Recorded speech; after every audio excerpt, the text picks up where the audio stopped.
নানা আয়োজনে Rajshahi metropolitan police উদযাপন করেছে জাতিসংঘ শান্তিরক্ষা দিবস।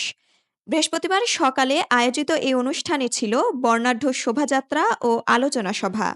সকাল 9:30টায় আরএমপি সদর দপ্তর প্রাঙ্গণে বেলুন ও পায়রা উড়িয়ে দিবসটির আনুষ্ঠানিক উদযাপন করা হয়।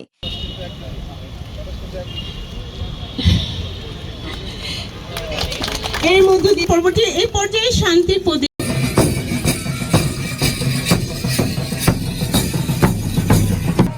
এরপর শুরু হয় একটি বর্ণাঢ্য শোভাযাত্রা।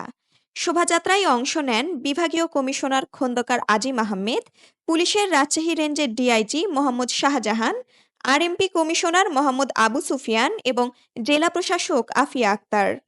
এতে রাজশাহী জেলা ও নগর পুলিশের পাশাপাশি সেনাবাহিনীর সদস্যরাও অংশ নেন।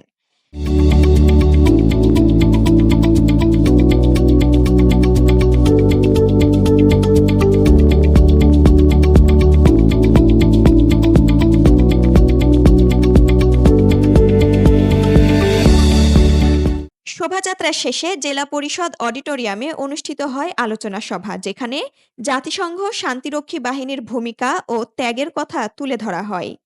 অনুষ্ঠানে বক্তারা শান্তিরক্ষী হিসেবে বাংলাদেশ পুলিশের বিশ্বব্যাপী স্বীকৃতির অবদান ভবিষ্যতে আরও শক্তিশালী হবে বলেও আশা প্রকাশ করেন।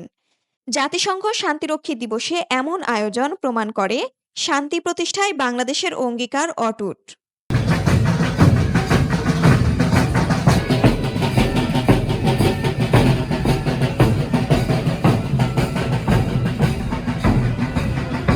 উত্তরভূমি ডেস্ক, রাজশাহী।